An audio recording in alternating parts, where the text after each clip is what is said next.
Welcome to a new Waterwave TV interview. We have a very special guest in the building. He is a six-time #1 Billboard gospel music artist, 2024 New Artist of the Year on the Stellar Music Awards, owner of the Wave Church, father, and sometimes comedian, Jovonta Patton. What's up, Eric? I'm here. Thank you so much. I'm finally at Waterwave. Yeah, we've done a lot of stuff in the past. We've showed up to a lot of your events. Thank you. Movie premieres. Done a lot of things, and we've been covering your career, but we can finally sit down and talk about it. Yes, I appreciate you and Waterwave and just how you show up nationally from this local spot. You show up nationally because everybody in the world knows Waterwave. Yeah. So yeah, We've been touched some way or another from probably every state in Minnesota, in the U.S. Oh yeah, maybe every country, maybe at least every continent. I have to say. Absolutely. Well, I say it all the time to you. I'm proud of what you're doing. Any way I can help elevate, push, or just even comment, I just want to do my part in your ecosystem. Yeah. And I feel like you're kind of you're obviously you have, I just listed off 6 times on Billboard, but Minnesota is social media scene, and the culture is so stuck on hip hop and stuff like that. So I feel like your accomplishments kind of go unnoticed if it wasn't for news sites covering it and whatnot. So Absolutely, you're doing something that is should be motivational for every music artist out here, regardless of what genre you're. Absolutely, and I think genre plays a role, like you said, without saying it. Sometimes people won't know your accomplishments if they're not listening to your genre, or that's not their algorithm or their crew of people. But I'm happy for what's happening. So but I'm happy to be appreciated and noticed. Yeah, your most recent accomplishment, I want to talk about the Stellar Awards. Yeah. So that's basically the gospel music awards. Yes. Yep. So it's like a C country music award. It's like a hip hop source award. It's kind of like that. It's like a Nickelodeon Choice Award. It's the Grammys of gospel. So yes. Yeah. And you were nominated for New Artist of the Year and also Album of the Year? New Artist of the Year, Best Contemporary Male Artist, and Best Praise and Worship Song of the Year. Song of the Year. Yes. And then you got to take home New Artist of the Year. I got to take home New Artist of the Year, but that's what I was going for. I'm going to be honest. I was, that's... Yeah, you can't double back. You only can do that once in your career. So that was the moment. Either you win or lose. You really win or lose that moment. Yeah. So how do you get considered as a new artist? Is it because it's your first time being nominated and breaking through to a super mainstream level? Absolutely. What a great question, because I think a lot of people get it mixed up. They're like, "Oh, you're not new. I've been knowing you." Yes, you've been knowing me, but when you do it independently, I'm not in the major system. I'm not in their face. So uploading the TuneCore and CD Baby does not always ensure that what you're doing is being counted as an artist in their system, right? So like an example, maybe a Marvin Sapp, people probably know him from Never Woulda Made It, right? When he Never Woulda Made It came out, a lot of people thought he was new, but he had multiple records. So I felt like this was just kind of my Marvin Sapp, moment right now, where it's just, here we are. Yeah, that's how it always goes, in every genre and every music award, someone's got to win New Artist of the Year. Somebody got to. I've been listening to them for 4 years, and it's the world hasn't. The world hasn't. Victoria Monet, she won Artist of the Year, New Artist of the Year with the Grammys. Victoria Monet to us would not be new. I love Jaguar. I love everything she did prior to On My Mama, but On My Mama was her mainstream success starter. Dope. You also got to perform live at the event. Yes, we fought for that. Yeah. So how do they get to pick and choose on? Well, I didn't find out until the Friday a week before the show. I found out I was performing, but I have been calling around asking people, and I finally got it. I think what helped me get it is that I had one, but I didn't know I had one. So they probably knew already. Yeah, so it's if we're going to have, an emerging artist stage, how are we not going to put our new artists on the stage? So it was everything I prayed for, everything I dreamt of, and BET posted it. I didn't ask for that. It got 7,000 likes on BET page. And so when you're getting tested in those bigger algorithms to see if you stick, that's always a blessing. So they chose me, and I was happy. And a lot of people behind the scenes were petitioning for me as well. So shout out to Stellars, everybody that helped me they know who they are, helped me get to where I needed to. Did you see an uptick in like followers or streams after the Stellar Awards? Yeah. New streams, new followers, new supporters. Some people will say, we don't do it for the awards. I do. And let me tell you why. I'm in music business. Yeah. If I wasn't in music business, I don't need to upload my stuff to TuneCore, Apple Music, any of those things. I could just put it on YouTube, a free option that everybody can watch. What awards do is it makes people respect you more. Yeah. It puts you in a class around other people around the world that are the best, or they work the hardest in their genre, in their space. So it's good to be named among the LeBrons and the Currys of my industry. So I think awards are great. I think just don't let them go to your head, but I can't because I got to work even harder now that I am put in a class with greats. Yeah, you don't want one NBA Finals, you want 5 of them. Come, do you see it? You see what I'm saying? Come on. We want the championship rings with an S. Billboard hit, you got 6. Exactly. What is it like getting on Billboard, like from like the artist side of things? Do you get any, like, what do you get out of it? You know what I mean? Like, obviously you get like on the rankings, people can see you, but like, do you get like an email with a cool graphic? Do they send you a plaque? Like, what is like the process? That is a great question. That is a great question. So when you go number 1 on Billboard, if your label gets the call Sunday night, it doesn't publish to Tuesday. Okay. But in press world, it is very imperative that you should be preparing for it. So you have to get all of your publication ready. You got to start letting the newspaper know. You got to start letting, the news stations know. You got to start getting all the magazines, and like your publicist has to send it out. Hey, we are thinking we are going to break on Billboard at X, Y, and Z. Let's get da-da-da. So then by Monday, when they confirm, by Sunday night when everything's confirmed, Monday morning, you can just start shooting out and you get an extra day. So before you know. It's not really a surprise. Now, what can be a surprise is if you get a call and you want going for it. But most artists that are number 1 for like albums or radio, there's been a strategy to it, not just a surprise. Cool. Yeah, I've always wondered that, because it's like, and like if you hold it for longer, if there's like anything else that goes with it.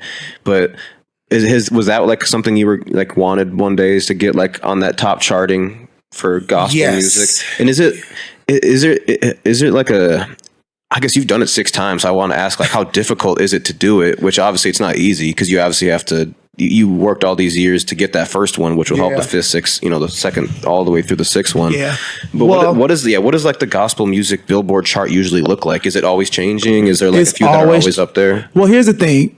The Billboard chart for any genre has the same rules for all genres. Okay. So the same way Post Malone or Shabuzi or Beyonce Drake would have to chart, I have to go by those same rules.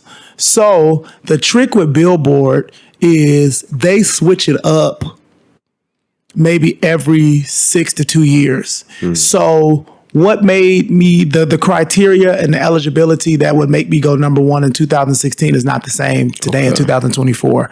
In 2016, when I got a number 1 in 2018, it wasn't the same. Then different rules for different charts. So I've been number 1 on a digital sales charts. I've been number 1 on the albums chart. I've been number 1 on the radio chart. So there's different rules for each chart. So some sales charts are just flat foot. Like when I first went number 1, it was traditional Billboard, all sales. Then when I went number 1 again, it was all digital.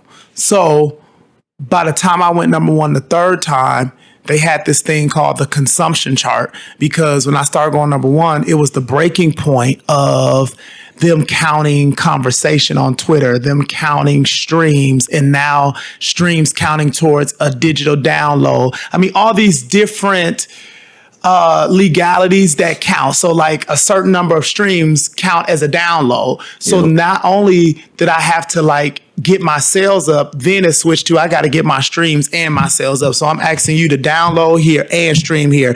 You know what I'm saying? So then we also, Google Play was a place where you could buy music. That's no longer a thing. That's number one. So then the places where people were able to buy music started being taken away. So every time I went number one, it's not been some gimmick or some scam. It's really been, I had to play by the rules. They even used to have, in 2020, I did a song called Worth It with my daughters. And I sold the song exclusively on my website, but it was pandemic time, so everybody had time to visit your website.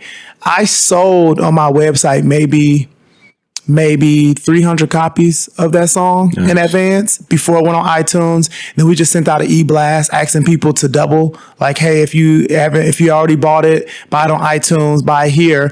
And we went number one in like October of 2020. But now your website sales don't count. You see what I'm saying? So like, it's always changing.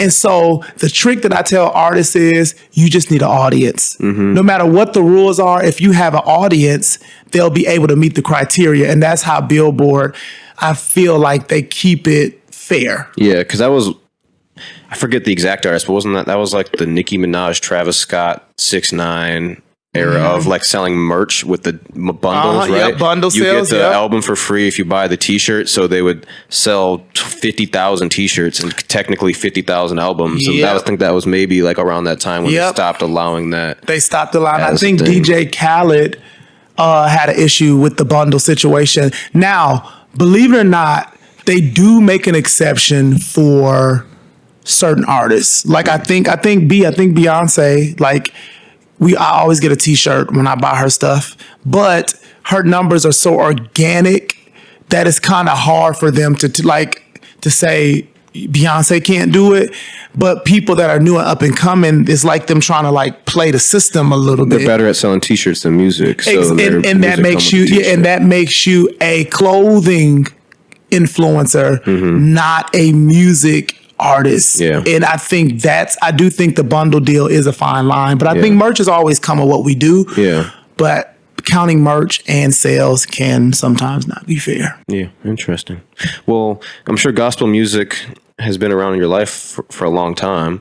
I'm curious to see, have you always wanted to be a gospel singer your whole life, ever since you were younger? Or what's your influence like? You know what? I've always been in church.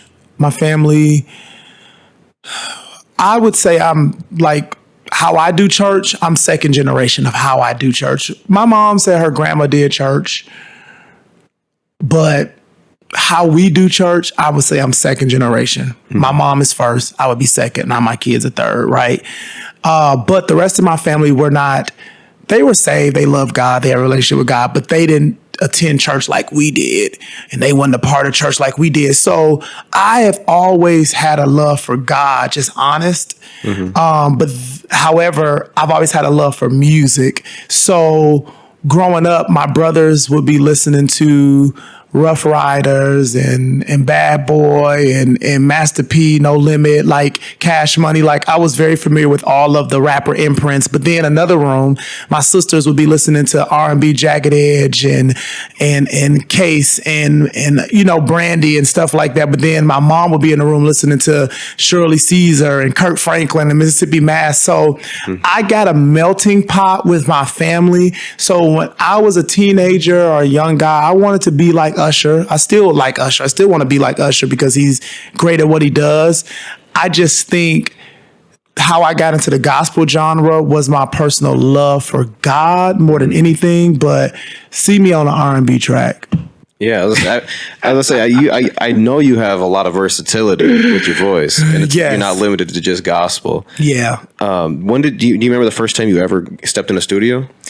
I probably was maybe 13 or 14. And you grew up in Minneapolis? North Minneapolis to be exact. You know, got to make it plain because Minneapolis is a very wide space. Yeah. But yes, I grew up in North Minneapolis. I actually still am a resident. I bought a brand new house in North Minneapolis. So you're in the newspaper for that. Oh yeah, you remember that? Oh, see, y'all keep everything. I got to get you a clip or something so they can see it when it happens. Yeah, you know what? That was very that was very personal. And that's where I started to realize that I had influence, not just musical notoriety. Yeah, because they were pushing it as like coming back home, building here, showing that this is still like a great place to raise your kids. Oh, you're good. You're a good journalist and podcast. You remember that. Yes. Yeah, try. They put my family there. Wow, that was good. And so far, so good. I think it's been almost 5 years since I've been living there. Okay. So far, so good. Mm-hmm. Yeah, that's where we shot the, for your movie, what do you call it? The commercial. Remember we shot for your movie. See, look. Which segments into another thing. You don't just make music, you make movies. I am into film, and hopefully, maybe you can help me. I want to release some of the stuff that I've been doing on Tubi. Okay. I think Tubi's very popular, and a lot of times we shoot for like Netflix. Yeah. But everybody knows where Tubi is too. Yeah. And Tubi is free. Okay. So it gives people more access to it who may not want to purchase you right away. Yeah. Right? Or even don't know you and you just, what's this? Boom. Exactly. So I love film. I love documentary style films, telling stories behind the scenes. And really what that comes from. So like social media is like this new age of everybody wants to like give a glimpse to their life. But see, I've always wanted to be a singer. So there was a part in my brain that told me I would have to give up my personal life as far as behind the scenes, because we had Making the Video, we had Diary, we even had Punk'd, where it was still like reality for artists. Like you had to be an artist to even get punked. It wasn't just like nobody's getting punked, like, random pranks. It was like Ashton Kutcher was Ashton Kutcher and you're punking Usher, so I've always been ready to like be ready for the behind the scenes and the behind the music and the driven on VH1. And so what social media does now has always been what I wanted to have a part of my career. So now doing film is really just my outlet for what most music television networks don't do anymore. You know what I'm saying? They don't do Making the Video and making the band and making the albums and stuff. So now I just kind of took what we've been doing in the early 2000s and with today's technology and accessibility and merging them into one and being able to nitpick. Yeah, it's a great way to put it. Your first one was the Patton film, right, to help. And it also helps, push the music behind it. It's almost like one large music video showing behind the scenes. Yes. And giving out. And then you also get to, you premiered it at the AMC Theater. Yes. So people are able to actually come and do the, like the premiere walkthrough with the backdrops and get the interviews, talk about how proud they are of this. And, you get to do the whole feel, which Minneapolis doesn't really have. Exactly. We don't have like the Hollywood feel of movie premieres. So it's like, you're kind of setting the tone, or like, you're doing it. You're the one doing it versus like, it's happening, I might as well do it too. Like it's not happening. Not many people are doing this stuff. So it's really cool to see. Well, thank you so much. And Patton, you was fun. It was during pandemic. So just being creative during the pandemic and just look like that album wasn't about Billboard charting, and we did get a #1 song from that album. But Favor in the Jungle? No, Worth It. Oh yeah, with your girls. Yeah. But I wasn't good. Like that album was about living here during George Floyd. Yeah. And being in those marches, and that was just kind of like what happened and just showing community. But that was fun. I've done like 3 now. Okay. Yeah, I've done like three films of my album. I need to find all of those and put them out. They're cool. They're really cool. You just kind of mentioned a little bit the George Floyd protest era of Minneapolis. It was a super strong, monumental part of Minneapolis, Minnesota, the Twin Cities in general. And I do remember you being out there doing some singing, doing some uplifting. What could you say kind of about that time frame, being from North Minneapolis and kind of seeing your, where you grew up and how it changed during that, few months of time? Yeah. What a time to be alive. I feel like living in Minneapolis, we don't speak of COVID. We speak of George Floyd as our pandemic. Yeah. Because COVID was literally out the window, like the whole wearing mask and not being around people, quarantining. Yeah. That literally went out the window. Yeah. First here, if you lived in Minneapolis, like we were marching almost every day, and it's 20,000 people following me when I'm singing. Like, you know what I'm saying? So what is COVID? And then it started to build conspiracy theories in a lot of our minds because now we on the ground walking. Everybody's going home just fine.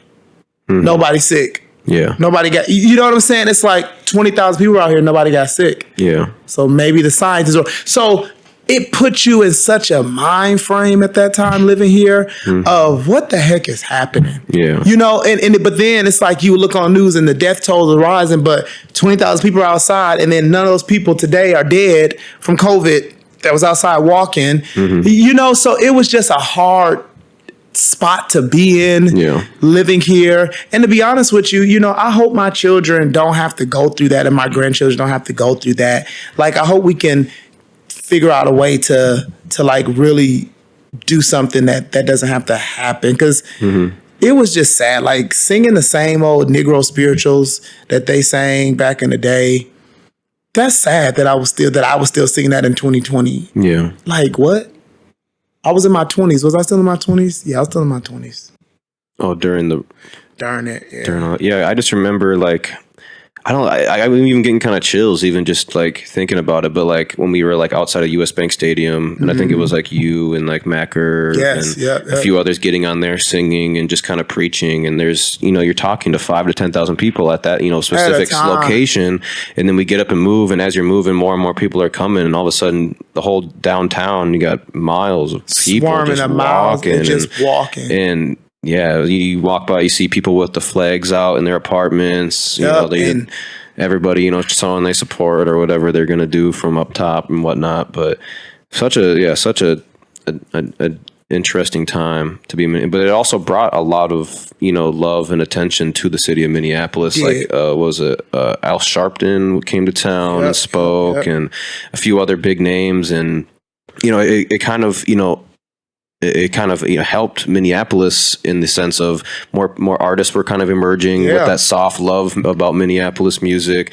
So it, you know, there was like some takeaways from it, and there was a lot to learn from, you know, the police department side of things too, that they had to learn and adjust and hopefully change for the better as well. But yeah, it was an interesting time. Yeah, I think anybody who lived in Minnesota during that time, that was a lesson for us all to go and be great in life. Like, I don't think God wastes any moments like that. That means we're all prepared to be ready for the world. Yeah, there was even people like, you know, obviously people were looting Targets and stuff, but there was people looting Targets and setting up tables to give it out to the people that actually needed it. So there was like true, like, there it wasn't all bad. For I used to work at that Target that they looted. Really? Yeah, but I was low-key mad at that Target too. I love Target. I work for Target. I model. But I was mad at that Target. You have done something. Yeah, I was mad at that Target because when I was working there, I was a sales associate at Target Mobile. That's the part of Target that used to sell cell phones before AT&T took it over. And I had parked my car. It was super snowy, but I parked my car and it was in like a handicap thing, but I didn't see the sign. And when I came out from work, they had towed my car. So when the Target was getting looted, that was a little ounce in me of like, God don't play about me, but that is wrong theology. That's incorrect.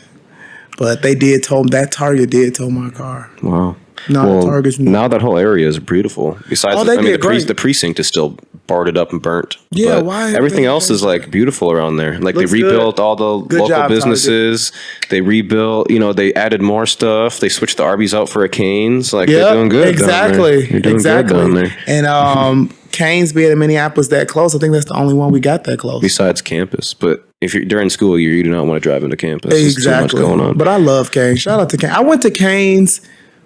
Speaking of Cane's, I went to Louisiana, and I didn't know Cane's came from there.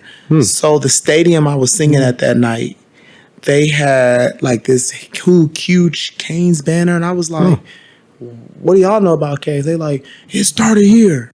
Oh, fun fact! I didn't even know. Did you have any other like interesting jobs before you became a? I worked at Wells singer? Fargo at the mortgage company, but I was trying to pay for an album.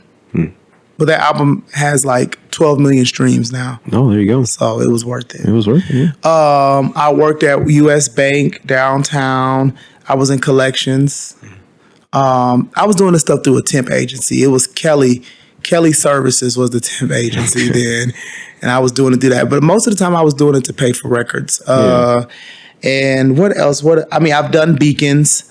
That's after school programming. But Beacon started in Minneapolis. It started at Webster Open School. I went to Webster Open School the year it started. It was in like 97, 98. But now the YMCA, most people that I know in Minneapolis have gotten a summer job or after school job or college job through Beacon. So I would say that's pretty much it. But I've been making money from singing exclusively since 2016. I just stopped everything. It was like enough. And when did the Wave Church come about? Because I know that's also like now one of your big things you got going on. I should not be yawning, but I'm yawning it's because Monday. Church is Monday, and church was so good. Mm-hmm. And the Vikings won yesterday. And the Vikings won. Look at Minnesota.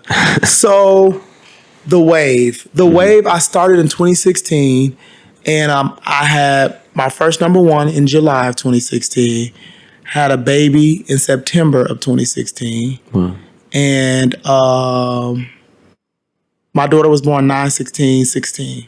Great birthday. Yeah. Then my birthday is 3/16. So 16 is just that number. That's why I'm going to get the iPhone 16. Yeah. Okay. I have to. You have to. And then never get a new one ever again. Well, I don't know about that. But I am coming from a 12 to a 16. Oh, there you go. Yeah. So it's that my life is, my content is about to be brazy. The Wave, I was sitting in my living room and I heard the name The Wave. Mm-hmm. I got a logo made. Mm-hmm. Never used the logo. 2016, I did a service. Well, I did use the logo for a couple things, but not how we use logos now. We put logos on anything. We put logos on our underwear, our socks, our hats, our bar, anything, microphones. So we weren't logo crazy yet. Long story short, started in 2016, considered it pop-up church, where we just came together, worship, gave some word, encouraged people, prayed for people if they needed, build community. Yeah. Pandemic and stuff happened. 2019, we started doing it every Sunday because people was like, oh, I'll see you back next Sunday. I was like, no, this ain't really that. We would do 145 because that was the time that God told me. But at that time frame, I wasn't dealing with the brunch era. Like brunch is a new era now. Yeah. You know, Sunday brunches. Yeah, so Sunday brunches started to become a thing. Sunday brunch is almost more lit than Friday night clubs. Exactly, like people look forward, and it really is just millennials like not taking it in that y'all adults now, and y'all got other responsibilities that y'all can't be out all night. But that's another podcast for another day. But long story short, did it 2021, the tail end of the pandemic. We went to Spy House Coffee Shop on August 1st, 2021. 75 plus people showed up. Spy House Coffee is about this big. 4 Sundays in, we just couldn't fit. And the building that we're in now is where we found. So now, like yesterday, we had like almost 400 people at church. Nice. We still start at 145. It's multicultural, multi-generation. And I love the Wave and I love Water Wave. Yeah, and we talked about that on one of our podcast clips where there's a lot of like successful businesses in Minnesota that have water or wave or like or something to do with water in their name. And I never thought about that, like the Wave being like a church name. So like I really don't even say the Wave Church. I just say the Wave because I didn't want to throw people off. But I'm just like, where did this name, like it had to be God because who names their church the Wave? Yeah. You like think about that. It's interesting. Yeah, and I mean, how we came up with Water Wave is my friends. We decided to quit drinking pop and be healthy, and I posted on my Snap story one day, "Water's the new wave." And one year, I just I was in class, and that name popped in my head during like a business law class, and I wrote Water Wave on a piece of paper, and it just looked nice, and that's how Water Wave came about. And it was about 20. I guess this would have been 2018, so a little after 2016. But 2016 was actually the year that we decided we were going to be healthy. So we're on the same spectrum of things. Exactly. Yeah, right, my junior going into senior year of high school. Yeah, God was talking about the wave at that time, Water Wave. But I like the name Water Wave. Are there any other waves? Would there be like burning waves? There be like coffee waves? Water Wave. I like that. Yeah, Water, it just rolls off the tongue now. I don't know. Oh, it's great. And you don't have to deal with anybody having it. Yeah. Like, you're you. Yeah, we've been doing it for a while, so it's cemented in On the internet, at least. Yeah, Some paperwork somewhere. Yeah, that LLC is on there. Yeah, it's on there. Recent accomplishment on top of the Stellar Awards, you did First Avenue. Woo. That looked awesome. You got a Jovonta Patton Day from Minneapolis, right? Yes, the mayor came and gave me the Jovonta Patton Day, Mayor Fry. Yeah, that is awesome. Yeah, I actually made a CD from that, but I didn't tell nobody because I wanted them to focus on it being a concert and experience and not win the CD coming out every time you see me. Yeah. But that was I just went there last night for a concert and just being there, I'm grateful for First Ave because I wasn't bitter watching another artist there because I've had my moment there. You know, and it was just like, just being there was just like, wow, I did this. And I did it just like this. Like, and shout out to First Ave because they treated me just how they would treat Shabuzi coming tonight, Tori Kelly. Like, I did not feel like I wasn't him with them. I felt like I was him. And when I still pinch myself because it hasn't even been a year. It was the beginning of the year, so it kind of happened so fast. There was no snow outside. The weather was perfect. The place was packed. It was just like, I'm still like pinching myself from that experience. I don't even know what to really say, actually. And that was like the most recent like film you dropped was based off of the concert and like the media that came around that. So yeah, if you guys have not seen that, is there a place to watch it now, or is there isn't? So it's only been on a movie, so I need to try to put it on Tubi or something. Yeah, like you're talking about. I think it's worth finding a little partnership there. Yeah, because I mean, I could put it on YouTube or like your like website or something. Yeah, but I always just be like, what's the turnaround rate where people really indulge and watch it? You know what I'm saying? So I try to put it places where people are really going to watch. Sometimes people are like, you can sell your music on your website and not Apple Music. Yeah, I hear you, but I already have Apple Music on my phone, so you're just making your chances less likely for me to listen to you already. Yeah. So I don't know. We'll figure it out. But First Avenue was great. I didn't forget about it, but I forgot about it when we was talking. What are some of your hobbies to do outside of music? 'Cause I know like in church life, you know, being a gospel singer, it's obvious that's like at least like what everyone probably thinks is you just live, breathe, you wake up, you pray, you sing, you go to bed. Like what fills the gaps in between for you? I like date nights, hanging out with friends, other couples. My wife and I, we have to go and do something. This is still kind of like a part of what I do, but I like concerts. I went to LA for a concert like 3 weeks ago. I like working out. Like, I would say I'm a gym rat now. I like working out. What else do I like doing? I do like shopping, but I like shopping for the walking and just looking at stuff. It's not like I gotta have that style shopping. It's just like, this is peaceful. Yeah. I need a break. Hi, everybody style situation. So, and I like kicking it with my wife and kids. Yeah. Like, my kids are not annoying. Like, I kind of miss them. I haven't really seen them the last 3 days like I would want to.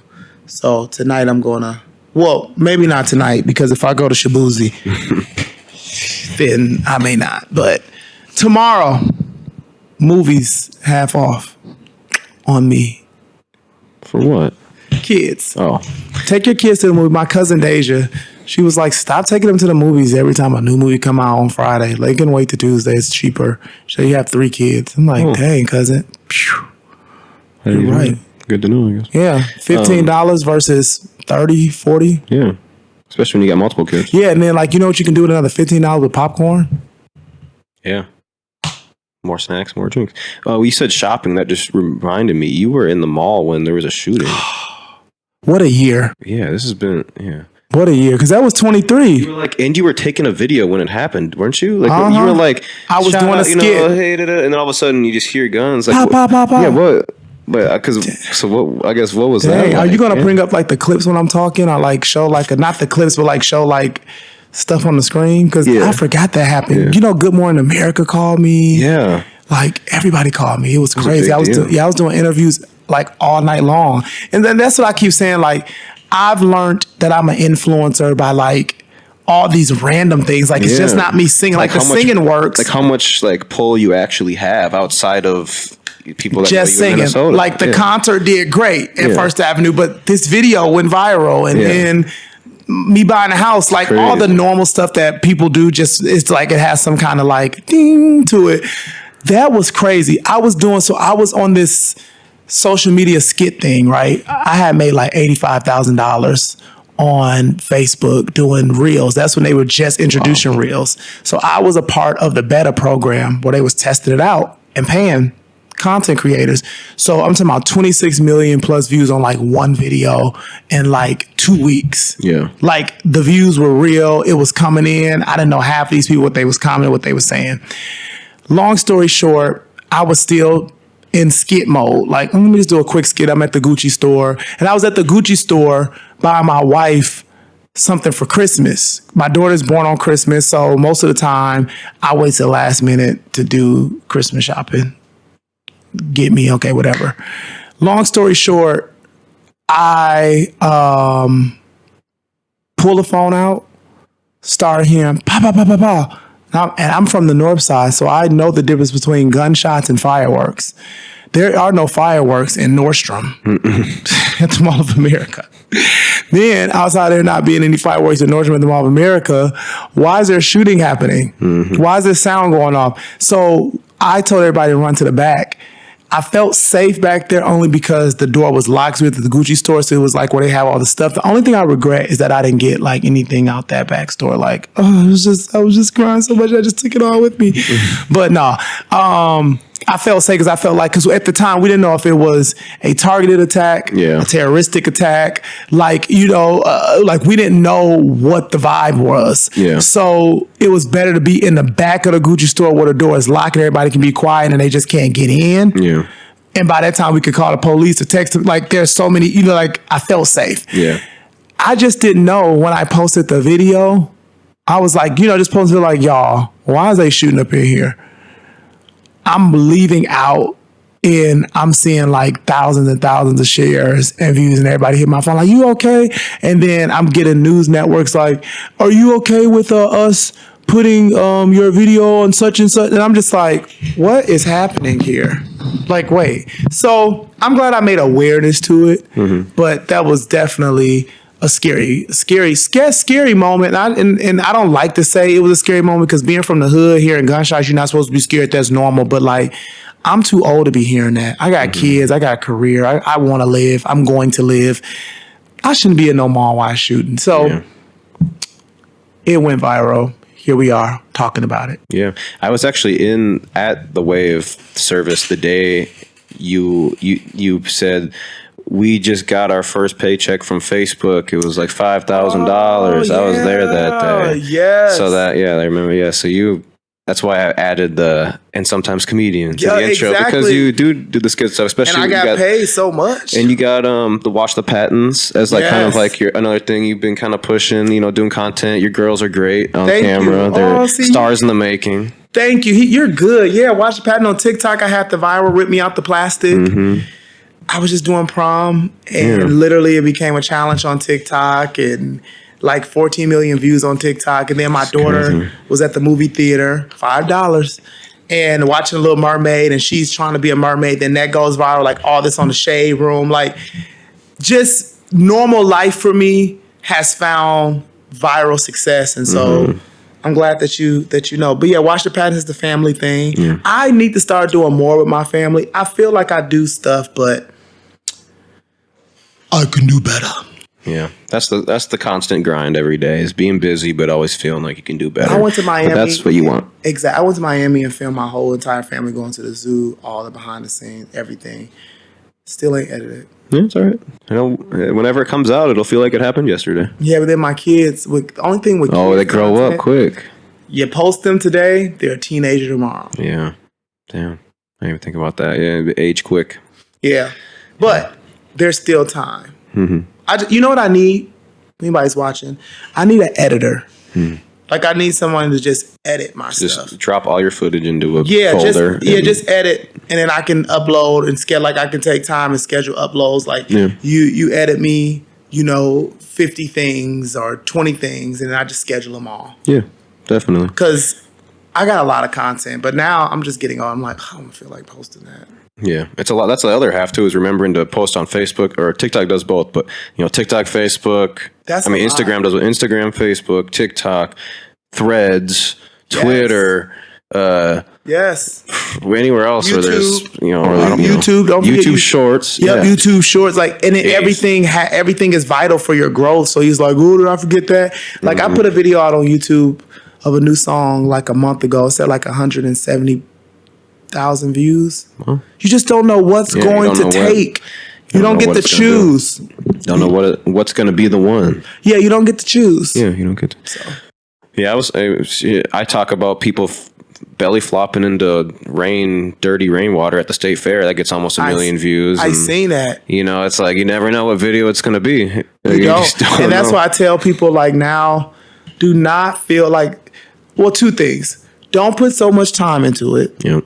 But then don't feel some kind of way if nothing happens to the stuff you put a lot of time into. Mm-hmm. Just let your life be the content, and you won't feel like you got robbed if you don't get the right views. That's a great advice right there. Like right now, this is content. Yeah. What are you doing? What are you doing? You're watching the content. Yeah. Like, I am the content. Yeah. So. Awesome. Well, is there anything else you'd like to add before we send it off here? I have a new song coming out. The song is called When the Praises Go Up, the Blessings Come Down. I know it's like a long title, but I got a new song coming out. I did it at First Ave live. I thought I heard that. Yeah, however, When the Praises Go Up, Blessings Come Down, the song is coming out soon, and it features Maya Marshall, who's an amazing rapper, female rapper here, and it features Jazzy Faye. Mm-hmm. Jazzy Faye is like legendary. All the stuff he did with Sierra and Missy Elliott and all of that stuff, and T.I. So I got a song with like a hip hop legend, and I'm excited for that to come out. So we got to get the reels and the TikToks and all that stuff banging with it. Oh yeah, we'll still have that footage somewhere, I'm sure, for you too, of the performance when the song comes out. You can use when the praises go up. I remember. Hey, the blessings come down. I remember seeing. I wasn't able to make it to the show, but Jackson was there, and I don't know if maybe I've heard you record that song. No, you might have just heard it from the video. Yeah, it's catchy, right? Catchy. And see, he knew it right. We got. I figured it was out. We got to hit y'all. There you go. So hopefully, number 7 on the way. Come on, there we go. I like it. Oh, I look a little buff here. Can you see my muscles? Ooh, this is the good camera. I lift rhymes like weight. I need to get back in there. Let me see how I look at my sunglasses on before we get off of here. I've seen TJ was training you in the past. I don't know if he still does. TJ is still training me. Yes. North Loop Fitness, tighten up. TJ's the best. He challenges me. He used to get us. Oh, he did? He used to back in the day. He used to get us right, him and Marjay. Kick our ass back in the day. TJ is really good. Let me tell him, go to TJ, North Loop Fitness, and then go and get my new song, When the Praises Go Up, Blessings Come Down, featuring Jazzy Faye and Maya Marshall. Sing some of it, Eric. When the praises go up. Yay! What happens? The blessings come down. And the next part. When the praises go up, up, up. The blessings come down. Wow. Yeah. There you go. And this is Jovonta Patton. This was Ricky. This was Waterwave. Make sure you shop with us at 1521 Como Avenue Southeast, Minneapolis, Minnesota. We got vintage, we got sneakers, we got hype, designer, all that cool stuff. Gopher gear, Vikings gear, Twins gear. Check out all of his music on all streaming platforms. His Instagram has been on the screen. It's in the description. Yes, and I got a Christmas album coming out in November. I don't know what day, but just be looking for Christmas from Jovonta. You gotta take, what's the really popular Christmas song that she makes $1 billion a year on? Mariah Carey, All I Want for Christmas. We need to make the new one. We gotta make the new one. We gotta put her in the past, put her on the shelf. No, we can't put Mariah on the shelf. My friend works for her. We can do it together. We can be one of the ones. Okay. Yeah, we could be one of the ones. When you play her song, you play his song. Play mine. And back and forth. Back to back, back and forth. Yes. We got to match those numbers this year. Exactly. Next Christmas or whatever Christmas it is that it comes up. I love this camera angle. Well, I look like 50 Cent. I look like Ghost off Power. Y'all see these muscles. somebody gonna be in the comments, boy, if you don't get your puny self off there. Oh my God. Well, this was the end of the video. We appreciate y'all. Like, subscribe, share, follow, all that. Appreciate y'all. Peace.